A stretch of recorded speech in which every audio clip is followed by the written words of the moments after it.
Hey everybody, welcome to the latest episode of Bio6 Garage Lab. You're here in my garage where I'm going to show you the laboratory both on spectrophotometry and diffusion. So we're going to be doing a laboratory that is going to measure the diffusion of a solute, potassium permanganate, through a semi-permeable membrane. In this case, we're going to use semi-permeable membrane known as a dialysis tubing. And what we're going to do is we are going to take this dialysis tubing and we're going to make a bag out of it and we're going to fill it up with potassium permanganate. Now, it's a little tricky to get this open, so I'm going to pretend this is a cooking show and I'm going to show you what the bag looks like.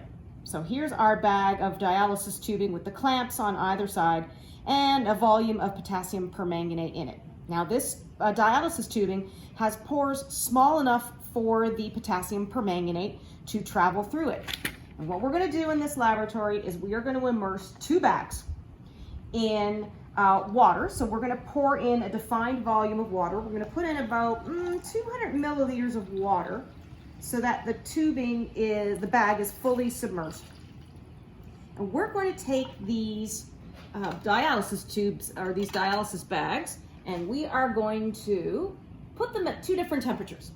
The first temperature is going to be ice water. So I've got an ice bath right here of ice water. And the second temperature is going to be simple room temperature.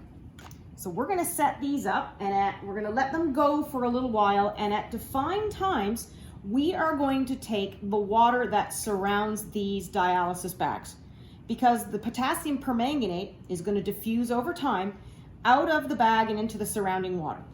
We're then going to take a sample of that water and we are going to put it into some spectrophotometer cuvettes, and then we are going to take those cuvettes, we're going to place them into a spectrophotometer, and we're going to read the concentration of potassium permanganate by reading the absorbance of light coming from the spectrophotometer and being absorbed by the potassium permanganate solute particles.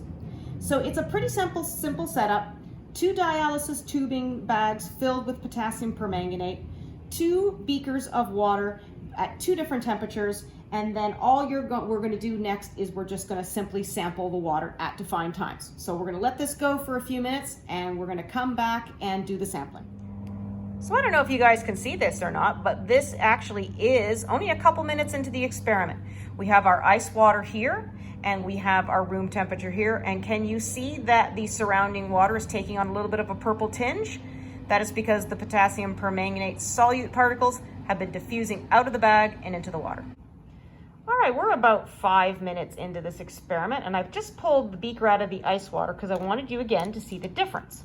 But I'm going to pop that beaker back into the ice water so it continues on at the temperature. Now what we're going to do is we're going to take a sample of this ice water. So I'm going to take a P1000 pipette. There it is right there. It is dialed to 1,000 microliters. I'm going to remove 1 milliliter of the surrounding solution, put it into a spec cuvette. I'm going to put it into this middle one. And I'm going to repeat the process so that I have 2 milliliters in this cuvette. And there we go. I'm going to eject the tip, get a new one. And I'm going to do the same thing with the room temperature one.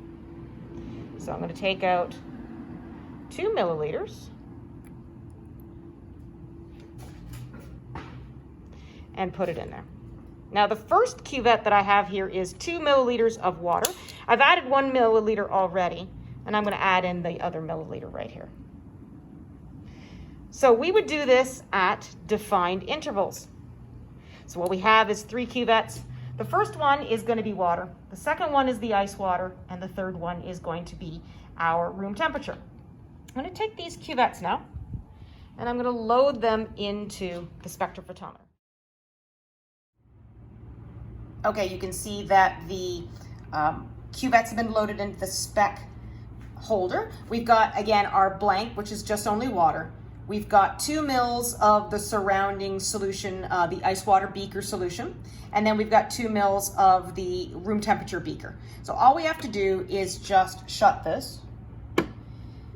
Since the spec has been sitting there for a while, it might not be a bad idea to blank the machine. So again, we're going to hit it and make sure that it blanks. It should blink. If it's blinking, it's blanking. And then all we have to do is just slide our holder. So there's our ice water diffusion experiment. And here comes our room temperature diffusion experiment. There you go. You're going to take these cuvettes, you're going to put them back. So you're going to put the solution back into the appropriate beaker, and you're going to place the beakers again back in their appropriate temperatures, and you're going to keep on going.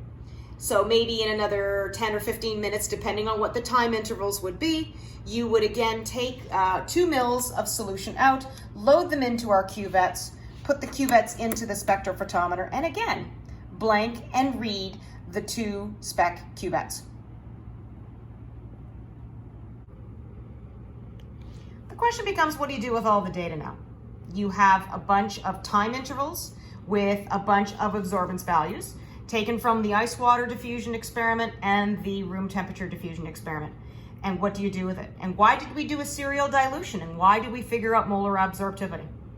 Well, just like you figured out the concentrations of the unknowns, which we did with the serial dilution experiment, these are unknown values as well, aren't they?